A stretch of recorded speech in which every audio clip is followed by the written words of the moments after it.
นี่ดินอนได้เยอะแต่นอนได้อยู่มันเหมือนว่าหมู่ยางของมันนี่ติแหละหมู่ยางออกมาก็เจอของนอนเลยครับนอกจากบ่คำเฮ็ดกั้นคำว่าขึ้นมา2ห้องต้องเอาแนวนี้เนาะสมมุติว่า2ห้องนี่ก็ต้องแนวนี้อยู่ห้องนึงอยู่ฮัดอยู่ห้องนึงอยู่นี้ว่าได้บ่ซั่นก็เฮ็ดแบบคือเฮือนอันนี้แต่ว่าเฮาเอาแนวเดียวได้นะประตูเปิดออกแบบนี้มันสิดีกว่าก็เต้าออกแบบนี้เต้ามาออกอย่างน้อยมันก็ได้ยางทั้งตีนนะทำนี่หมอหนึ่งนอนอยู่นี่ก็คือว่านี่มันนี่นอน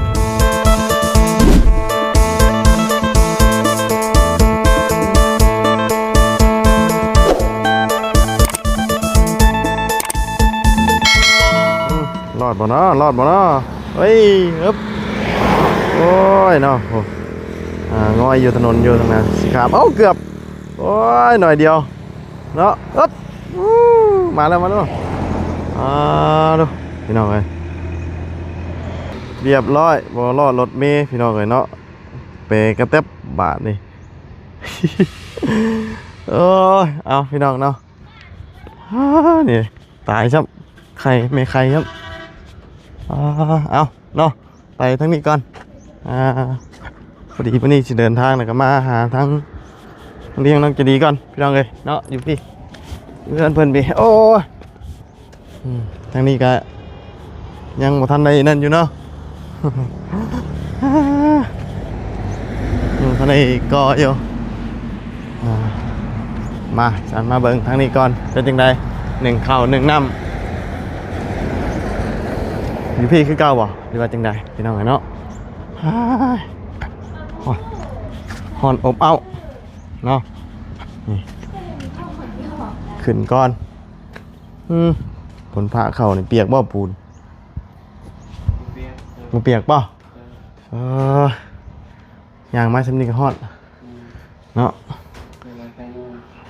คืออะไรขย่อยสวัสดีพี่น้องเลยเนี่ยมาใช่เลาะแค่นี้เลยบ่ฮอดบ่ว้าวฮอดสำนีกับฮอดน้ำเปล่าไปให้น้ำเปล่าเลาะแล้วมันใช่น้ำเปล่าบ่ฮอดนะเขาลงภูขึ้นภูลงมายังภูขึ้นภูเรือไรใช่ย่อยฮะมันตอนแดดเลยมันจะยุ่งยังชื่อว่าไม่ได้เห็ดยังบ่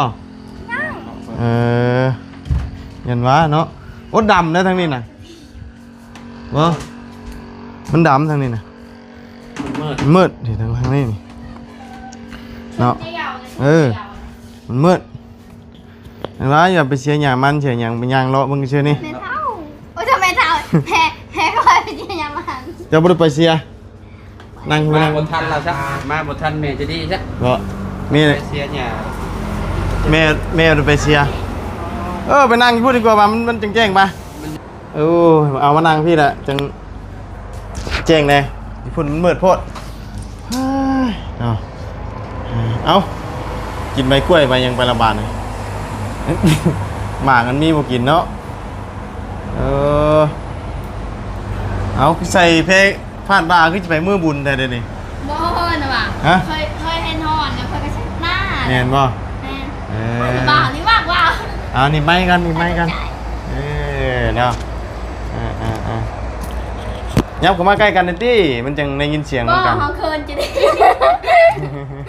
มันบ่เห็นมุมกล้องนี่ว่าเขาโยกว่ามันบ่เห็นมุมมันนี่นะเนาะเขาเป็นผู้ชายเนี่ยบัดว่าอันเห็นบ่ทอกันนะเนาะโอ้ยมันนี่เขาอ่อนอกเอาเนาะฮ้อนบ่ฝนตกได้กี่นี่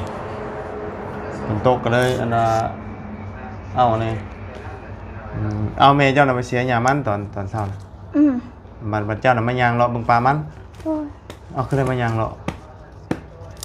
ไปเบิ่งอันนั้นไปเบิ่งวันใดคาใดผู้ไปเบิ่งหาวันใดก็บ่เห็นสำรวจเบิ่งบ่เป็นไฟสำรวจบ่เราสำรวจมันสำรวจมันโมเมนต์สำรวจเสียหญ้ามันเนาะหาสำรวจปลามันสำรวจมันกว้างสำได้กว้างนึงชุดแสงหูแสงตาบ่ชุดบ่ชุดบ่เดียวแล้วจังหน่อยก็ได้ขายได้นี่ขายได้เงินเนาะ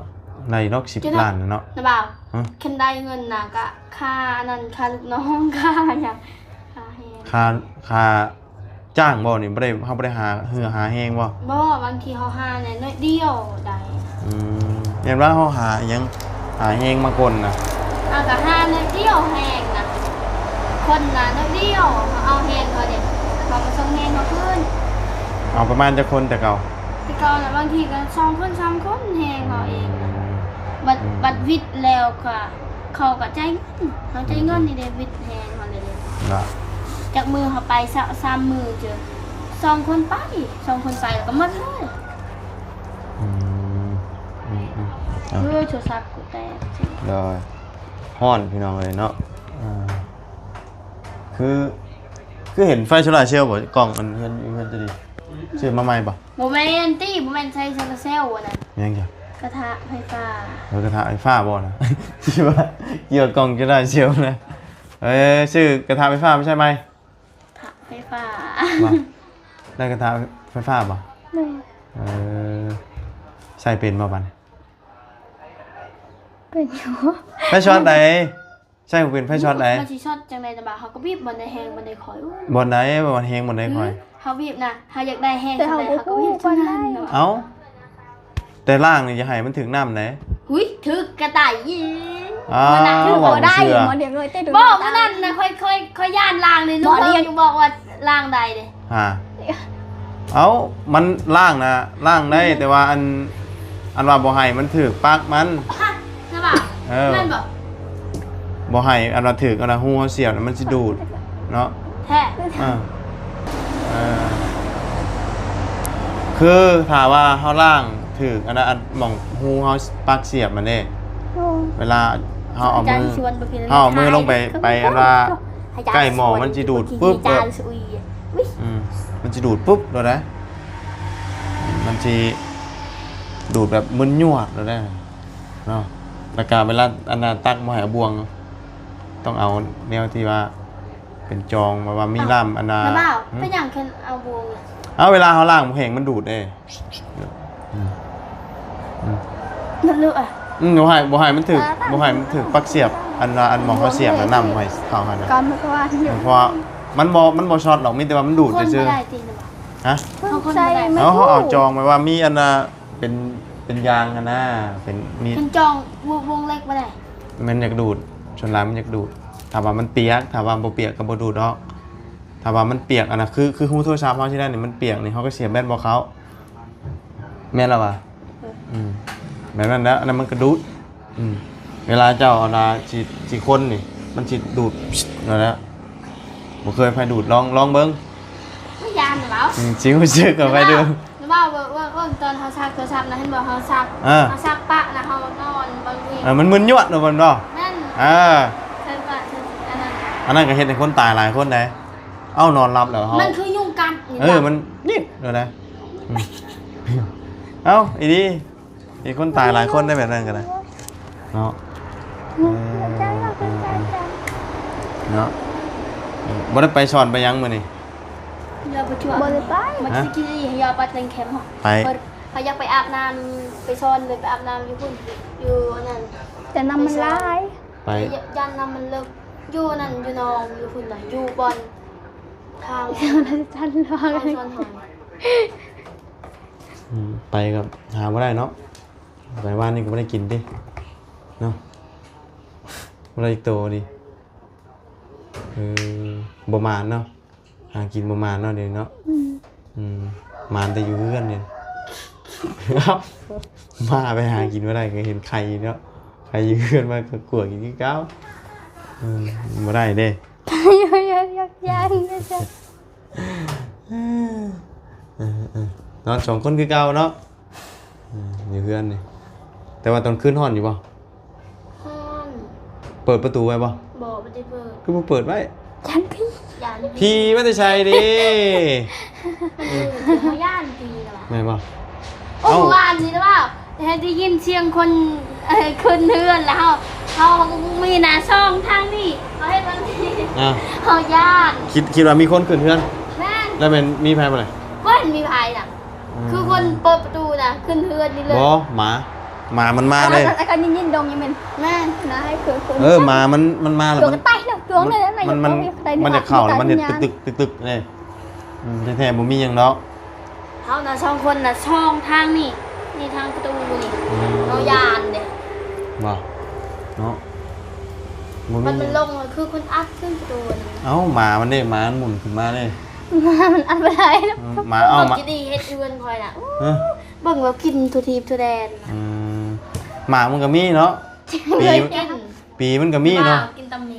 ตำปีตำมี เจ็บท้องอยู่เลยนี่นะเขาห้องน้ำเจ็บท้องที่เช้าไปเฮือนอันน่ะสปอร์ตเพิ่นก็ฮอดบ่ได้ทันเพิ่นยกชับไป8 เขา โม ย ง กเลยบอก ยกแล้ว ไปบ่ มาตามให้ ไปเบิ่งบ่หึ ชอบไปเอาไปซอยเฮ็ดกิน ช่วยเนี่ยสิได้มีหยังไปบ่าไปก็บ่ได้เห็นมีหยัง แต่เปล่างามบ่เขายกกันน่ะ คือกันนี่นะสูงซ้ำกันนี่นะเนาะความสูงแต่ว่า น่าให้มันสุดที่เขา บันไดขึ้นแบบนี้ต้องวงกบต้องตั้งบนนี้เนาะวงกบ มันยังที่ก็ยัง ตั้งแบบนี้ ให้มันสุดที่ ถ้าว่าสีกั้น2ห้องตัดแบบนี้นี่มันสิอยู่จังได๋วะเนาะนอนแบบได้จังได๋ อันนี้ก็ประตูนั่นประตู เล่น สมมุติว่าเขามันจะเป็นระบบสองชั้นเด้ อืม สมมุติว่าเป็นบ้านเป็นพุ่นเพราะว่าแอมเบิร์ดเป็นปึ๊บเข้าปึ๊บแล้วก็จะเป็นห้องมองนี่ก็นอนได้นั่นแหละเด้ อ๋อนี่เด้เนี่ยนี่เด้ นอนได้เยอะแต่ นอนได้อยู่มัน บ่ได้ มันเหมือนว่าหมู่ยางออกมานี่ติแหละ หมู่ยางออกมาก็เจอ เออ เจอห้องนอนเลยครับต้องจับเบิร์ด บ่คำเฮ็ดกั้นคำว่าขึ้นมา2ห้องต้องเอาแนวนี้ เบิร์ด เนาะ สมมุติว่า2ห้องนี่ก็ต้องแนวนี้อยู่ห้องนึงอยู่ฮัทอยู่ห้องนึงอยู่นี่ อ่า ว่าได้ บ่ซั่นก็เฮ็ดแบบคือเฮือนอันนี้แต่ว่าเฮาเอาแนวเดียวได้นะประตูเปิดออก ออกแบบนี้ มันสิดีกว่า ก็เต้า ออกแบบนี้ เต้ามาออก อย่างน้อยมันก็ได้ยางทั้งตีนนะคำนี้หมอหนึ่งนอนอยู่นี่ก็คือว่านั่นหมอนี่นอนหนึ่งคือว่านี่เนาะนี่คำ2ห้องนะคำห้องเดียวนะแม่นคำ2ห้องมันอยากพอดียางเหยียบกันกลางมุ้งกับบ่ได้ก็มาเฮ็ดห้องแบบนี้นะ สมมุติการใช้ห้องแบบนั้นก็จะโอเคเลยจ้ะ บ่คำไปเนี่ยห้องแนวทางแบบนี้น่ะได้แปลว่า2ห้องนี่กับโตนะ แบบนั้นแล้วประตูเปิดเข้าแบบนี้ประตูฝั่งนั้นก็เปิดเข้าแบบนั้น แม่น นอนเอาอัน เอาหัวไปนั้น หัวไปฝั่งนั้นแล้วก็ตีนปิ่นใช่กัน ตีนปินใส่ประตู มันจะ ประตู มันสิดีกว่าแบบนี้ แม่ เนาะ แม่เอาแบบนั้น เอามาได้บอกกับเจ้าเฮ็ดก่อนจึงบอกกับเจ้า เข้ามาซองอะนะเนาะเข้ามาแบบนี้นั่นก็ กระสิบประมาณนั่นแหละ เนาะเข้ามาเฮ็ดแบบนี้นั่นบ่อยากปานใดเนาะ บ่ได้ดอก บ่ได้นอนบ่ได้แล้ว นอนได้แต่ฝากเดียว พอดีกระเทินเนี่ยน่ะ กระเทิน จะได้เฮ็ดประตูเข้าข้างเดียวแล้วก็เฮ็ดเปิดทะลุกันเลยในเนาะนี่ก็2ห้อง2ห้อง เดี๋ยวเดี๋ยวเอิญ เนาะ เอาตามนั่นแหละ น้อย ว่ากัน แล้วมีแต่ว่าพุ่นน่ะกลับมาพุ่นน่ะเนาะเมื่อบ้านก่อนมื้อนี้ ระบาดมาเมื่อวานอีก เมื่อแล้วเมื่อมื้อนี้นะ แล้วบอกมือดีท หึ ำเห็นไฟยาย บ่มีบ่เนี่ยฝาก ภาคอันน่ะเอากล้วยตัว กล้วย กล้วย ไปหากันตะกะตงตะกะแตนมันนะ เอาว่าการตึกแตนน่ะพักให้ได้ว่าแล้วไม่ได้ เมื่อมื้อนี้ งูมันหนีไปกลางมันหนีมันไปคำเลย โยกบ่กันแต่คืนอยู่บ่ กลางคืนเลยบอก มันบ่มีเนาะ นั่นมี มันฝนบ่ตกดนนั้น เมื่อนั้นเราก็ไปกล้าให้มี ก็อีกอย่างมันปลาอันจุเจ้าไปก้านนั้นมีแต่บ่เก่ามันบ่มีบอลใหม่เด้มันต้องไปหาก้านบอลใหม่นำอันนั้น ก่อน บอลเก่าแล้วมันบ่อยากมีแล้วตะกะแตนก็ได้มันกินเบิดแล้วอะเนาะเอ้าเลยพี่น้องบัดนี้บ่มีลมมาเลย หลังจากฝนตกหยุดลงมาเลยเนาะ หาสอนวานนี่ก็บ่ได้เนาะ ย่อเริ่มให้ตะ อั บาน น นี้ก็บ่ได้ไปใช้เนาะเล่นเฮือนเลี้ยงคำว่าตอนล่มมันก็พออยู่เลยคือมื้อนั้นเนาะ มาตอนแดดน่ะฮ้อนแถว พอตอนมันบ่มีลมเนาะเฮาบ่อยากเป็นตาอยู่บาดนี้ อยู่กองตารางโพด อยู่ตารางสิเย็นกว่าเพราะว่าลมมันนั่นเด้เนาะมื้อใดเนี่ยเพิ่นมาเทพื้น มือ มื้อฮือ มือ มื้อบ่ได้มา มืออื่นมา มื้อบ่ แม่ เขาอยากเริ่มไปมึง ก็เรียก มื้อมานี้ กงก็จะคิด มาเทพื้นแล้วก็ต่ออันน่ะ ช่างเปลี่ยน ห้องน้ำเลยบ่ ต่อไปถ้าคงมีนะ เอ้าคือว่าสร้างห้องน้ำก็ว่าเพิ่นก็เฮ็ดห้องน้ำ และคือว่าลุงเริ่มเอาลาวบ่สร้างแหล่บ่ สร้างไหนนะนี่ครับ แต่บ่ฮู้แล้วครับเบิ่ง แล้วในเฮ็ด ทำงานแล้วมันจะหาย มาเรียง อันนี้4ล้าน5เนาะ คนยังจัง เทพื้นนี่ เขา อันนั้น8ล้านบ่ มีแต่ ตัว คนไว้จะเก่าจัง เราบ่ได้หลายเม็ด อัน เลย คนดิน เอา เอา ว่า ดินเนี่ยเราจะกด เอาว่าแต่ปากกันเด้ ก็อ่าน เรา คน หลาย ดิน เม็ดเลย อ๋ออันนี้ลายตามมาตรฐานเลย คนดินคนไม่พาไว้ยังจัง คือกันกับเป็นปูตะโลเนาะ แม่เราว่าแรกๆเราเอาหาล่างเราเลย นั ต่ ก อ จั ล่าง ง ให้เจ้าเอาไหน ต่อเราลดได้4ล้าน5เรา เราเป็นผู้คิดไฟได้ หาล้านกันยังห่างกันตั้งมา3ล้านดิ ห่างกันหลายกับสร้างแหล่ เออ สร้างแหล่บ้านเก่งหลวง เอออันนี้เท่ากับ3ล้านหาอันห่างกันเนาะ แม่ ห่างกับเรานะ ก็เลยว่าโอ้โหบ่ฟังจากปากเราเป็นเรื่อง เนาะ เราเว้าหลายโพดเทพื้นมันมือเดียวกันแล้วเนาะ มือเดียว อืม เทพื้นน่ะ จริงๆเรามีเครื่องหมูแล้วเอง ไว้ เดียวแล้วเอาเครื่องหมูมาเงินกันแล้ว อ๋อเพื่อนจะดีเลยแพง อืม เทพื้นกัน แพงแล้วก็ ขี่ได้อีก แล้วก็ปูนก็ใส่เป็นเท่าใด40ช่อ อันนี้จะชอบสั่งมาเนี่ย ซาว ชาวหนึ่งอันนั้นปูนกับลายสั่งเฮชายเพิ่มอีก 2รถ 2รถตกอยู่รวมบนน่ะ 10กว่าล้าน รวมบนตั้งเฮ็ดเฮือนทั้งอย่างนั้นพอดี โอ้ เฉพาะค่าสร้างนั้น40ปลายพุ่นจ้ะ 40เนาะลายใช่30นี่แหละ38บ่ 3เมตร38บวกกันกับอันนั้น38ล้านบวกกับเทพื้น เนาะ โอ้หลายเด้เห็นจะดี เนาะ ราคา มูลค่าแพงกว่าได้บาทแพงโมเมนต์แพงย้อนอย่างได้แพงย้อนช่างเพิ่นเอาบ่ทอกัน ชาญแต่ละคนคือที่ผู้และเอาบทอกัน เนาะคือเฮ็ดเฮือนป๊อบบัด25ล้านฮะอันนี้บัด30ล้านขนาดซ้ำกัน ทีมเดียวได้ ทีมเดียวช่วงเดียวกันอีก หมู่เดียวเหรอ หมู่เดียวเพี้ยนชี้กันอีก เทียนออกมาจากหมองเดียวจ้ะ คู่เดียวกันจังเนาะ มวยเดียวกัน อันนั้น25ล้านต่างกัน5ล้านนี่30ล้านเนาะแล้วก็เทพื้นนี่ก็ต่างกันอีกบาทนี่บัดนี้โมเมนต์ช่างโมเมนต์เฉพาะเจ้าเดียวบัดนี้เนาะเจ้านี่ก็ต่างเจ้านั่นก็ต่างเหล่คือกันใน3คนนี่น่ะ 3 คนก็ได้ ฮะ นั่นก็คือนั่นก็สร้างแร่ พุ่นกับช่างเหล่อันที่ว่าเฮ็ดหนึ่งช่างเหล่อันเฮ็ดที่เจ้าหนึ่งช่างเหล่3เหล่ แบบป๊อปเลย 3เหล่นี่มีเหล่เดียวนะที่ว่าเอาราคาแพง มีเลยเดียวถึงราคาเลยโอ้ว้าวเงินจะดีแรก มันก็รวนลูก 40ล้านเลยเนาะ เป็น45จ้ะ 45เนาะจนตกใจวะ มาบุญเพื่อนจะป๊อปเท่าไหร่ 25ล้าน25ล้าน นี่เพื่อนชาวกงมีนี่เท่าไรเราเอา 42ล้านโบกให้พ่อมหรือวะ เทพื้น เทพื้น เวียด ติด ตัว บ้านประตูให้หรอวะแต่ว่ากระโลดคิดต่างหาก มันต่างหากอยู่แล้วนะ ตาสีก็ต่างหากว่ากับสมควรอยู่ไหนเนาะเป็นโมเมนต์ลังนี่น้อย แม่นบ่ได้เป็นหนังน้อย จริงๆนะพี่เพื่อนกงมีนะเวียดอยากได้นะ400 ล้านแล้วเลยเหรอวะ 400ล้านแล้วเลย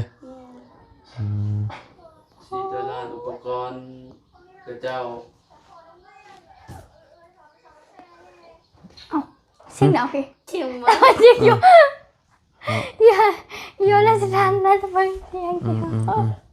อกคันว่า เขาซื้ออุปกรณ์นี่กับโอ้โหเท่าไรได้ครับผมจัดกันเนาะ กับว่าแพงเนาะบ่แต่ว่าจ้างขาดฉันน่ะแพงกว่า เพราะว่าเขาจ้างขาดเด้เขาบริจ้างเป็นขั้นตอนเด้อันนี้เขาจ้างเป็นขั้นตอนนี่เป็นอย่างไปเด้ แม่น มีเท่าไรเขาก็จัง แม่น อันนั้นนะเด้ เงินเนี่ยตังค์5,000 เนาะ400ล้านเท่าไหร่จักแสนจ้ะตอนจักแสนจ้ะตอนนี้400ล้านไล่มึงลูก ห้าบ่ฮู้ อ้าวไปทดสอบลูกคนเฮียนนี่ บ่ฮู้นะวะ ใจดี400ล้านเป็นเงินบาทจักแสน โบว่าอยู่เนาะ ฮะเอาพันหนึ่งเท่าไหร่เดี๋ยวนี้ คำหนึ่งพกแปด ไล่ใช้1,000 700,000นั่นเอา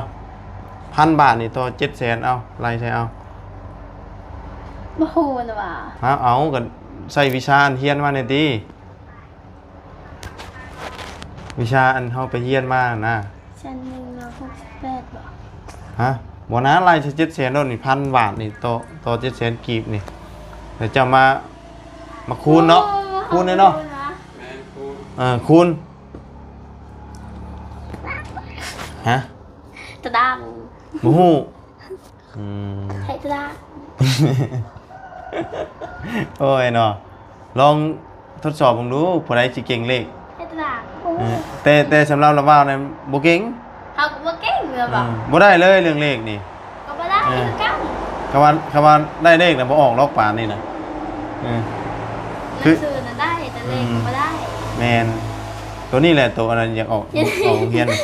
จะดีนี่ยังแล้วนี่นะ จะดี เนาะ ได้หนังสือ ได้หนังสือว่าได้แล้ว ได้2 บวก 2ยังยากนะนี่นะ ชาวชาวซองนะบ่ ว่า 1 บวก 1 11นะบ่3 บวก 3 33 ก็แม่นเนาะเลขตัวเดียวกันเนาะ 3 บวก 3 มันสิเป็น6ได้เด้ติ 33โฮมกันเด้ เนาะ 3 โฮมกันเกิด33 ถามว่า เนาะ ถึงแล้วเรียงเรา เห็นว่าถึกว่า แล้วว่า336 336บ่ ขึ้นบางส่วนนะ33ก็เก้า ได้ เก้า 339 42 355บ่36 18บ่ 37 24 37 2เอ๊ะ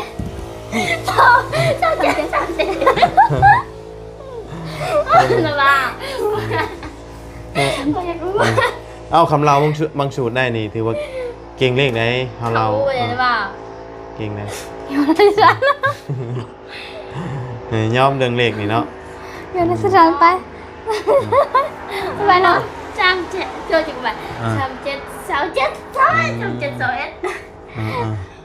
ให้1เข้าอีพี่บ่มื้อนี้บ่ได้1บ่ ไม่ทาบอกว่ากินข้าวเย็น บ่ได้1ครับบ่ได้เฮ็ดกินยังจำบาดนี่มีอยู่ว่าปลาแดกตะโลอยู่นี่บัดนี่มีหยังเลยมีแต่เกลือ มีแต่เกลือแล้วมันแพง มาบายเขากินเลยเนาะห้วยนี่แล้วก็จี มีแต่โคกซื่อ คางเขาจีลุมเด้อนั่งแบบตอนคืนวะนั่งแบบบรรยากาศ ๆ เงียบ ที่เขาก็บ่ค่อยได้กินกลางเว้นนะตอนแรกบางทีก็บ่กิน ๆเอาแบบ มันบ่หิวเด้ เอาแบบว่าบรรยากาศเงียบๆนะเย็นบ่อยๆเนาะปลาฉันเนาะพี่น้องเลยฝนตกอีกเลยได้นี่จังหน่อยกับนั่นเลยแป๊บเดียวบ่ายโมงเลยพี่น้องเอ้ย เป็น2,000แกล้านสี่ ไปบ่ไปสิไปเยี่ยมยาม ล้านสี่ ร้าน3 จะป๊อบหึ เปียกก็ต้องบอก หึไปเยี่ยมยามเบิ่งบ่ เก็บบ้านไหน